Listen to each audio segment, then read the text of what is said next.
Isang makasaysayang hakbang tungo sa kapayapaan at pagbabagong buhay ang isinakatuparan sa lalawigan ng Oriental Mindoro matapos ilunsad ang programang Kapatiran ng mga dating rebelde na layong tulungan at bigyang bagong pag-asa ang mga nagbalik loob sa pamahalaan. Nakatutok dyan si Patrolwoman Christine Lorenzo.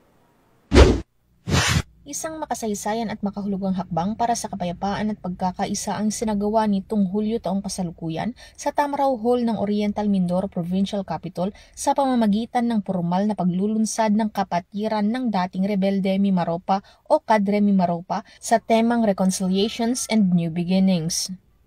Dinaluhan ang nasabing aktibidad ng mga dating rebelde, mga opisyal ng pamahalaan, mga kinatawan mula sa NTF-ELCAC, Armed Forces of the Philippines, Philippine National Police, Office of the Presidential Advisor on Peace, Reconciliation and Unity, Department of the Interior and Local Government at iba pang sektor. Layunin ng Kadre Mimaropa na mapalakas ang ugnayan ng gobyerno at mga dating rebelde upang sama-samang isulong ang kapayapaan, kaunlaran at tunay na pagkakaisa sa rehiyon.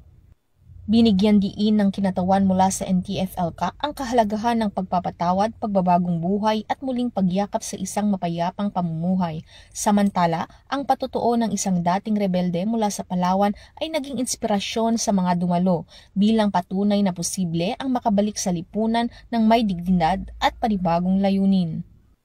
Ang pagtatag ng Kadre Mimaropa ay itinuturing na bunga ng whole of nation approach ng pamahalaan sa pagsugpo sa insurhensiya, isang patunay na sa tulong ng pagkakaisa at pagtutulungan, maaaring mapalitan ng pag-asa at kapayapaan ang takot at karahasan sa pamayanan.